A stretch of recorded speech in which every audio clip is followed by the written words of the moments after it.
Apakah ada masa depan bagi agama-agama buat masa depan dunia yang terus berkembang dan maju?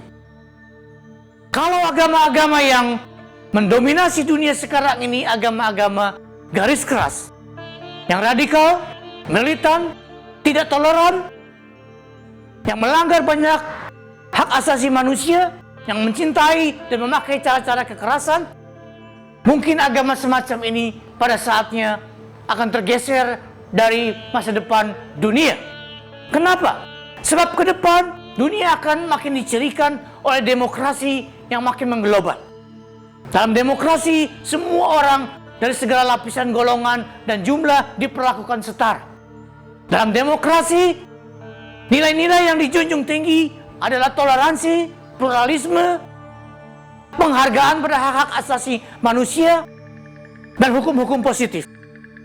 Nah, jika agama masa depan itu ingin tetap berperan dalam dunia ini, tidak ada pilihan lain selain agama berubah atau bermetamorfosa menjadi agama-agama progresif.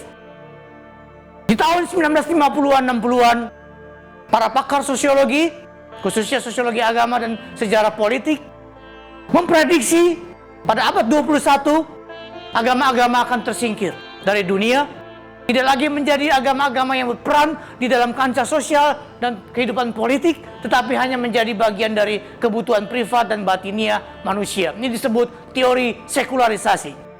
Tetapi ternyata prediksi ini yang antara lain dikemukakan oleh Peter L. Berger meleset.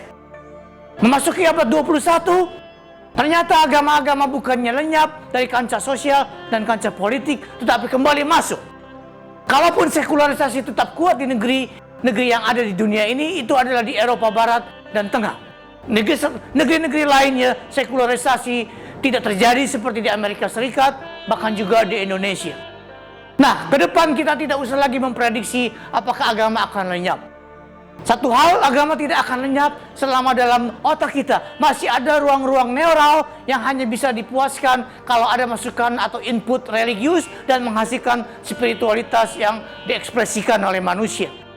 Nah, untuk kedepannya agama bisa berperan buat masa depan dunia, tidak ada lagi selain agama-agama yang progresif dikembangkan lebih jauh, yaitu yang berwawasan ke depan, merangkul sains modern dan teknologi, mendukung demokrasi, memperjuangkan hak asasi manusia, kesetaraan semua makhluk hidup dan semua insan, dan seterusnya.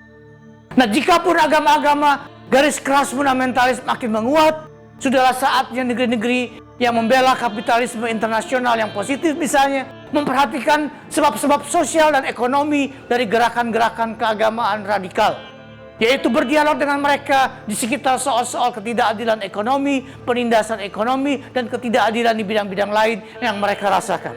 Agama itu memberi rasa identitas yang kuat, persatuan, jati diri.